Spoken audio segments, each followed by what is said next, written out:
Well, for those of you really in the know, there are some of you who will know that Dave Williams, Welter's mega drummer, co-founder, Dave and I go back to a childhood spent together on the central coast of Eastern Australia, playing in pub and club bands from the time we were in our early teens.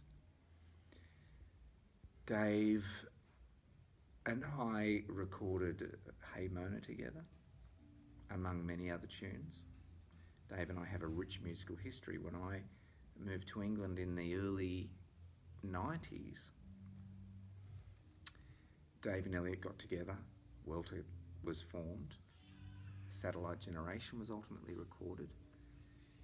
I came back to Australia to film something in the late 90s, or it must have been the late 90s. Dave and I happened to bump into each other. We were actually on location. I think it was in Bondi, wasn't it? Yeah, Bondi Beach. And I'm talking about Dave like he's not here, but he's actually operating that camera. I was trying to make it sound all... There he is. I was trying to make it sound all that's a bit close. Very professional and 60 minutes like, but Dave's actually here, so I'm going to include Dave in the rest of the interview. Yeah. So I'm being the third person. Yeah, we reconnected amazingly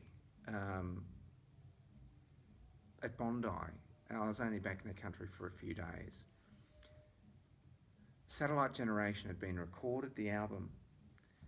I got my hands on a copy, fell in love with it. I thought what Dave and Elliott were doing, and of course Matt Skinner was in the band at the time.